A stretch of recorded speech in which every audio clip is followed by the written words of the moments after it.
আমাদের বাড়ির সামনে পুকুর সব ভাসা গেছে।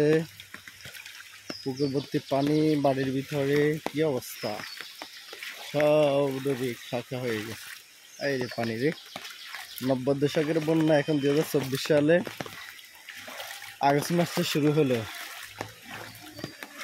কি বৃষ্টি, কি বৃষ্টি! হ্যাঁ,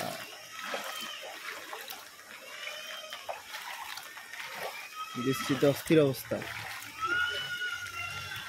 কেউ মাছ ধরতেছে, গাড়ি আসতেছে।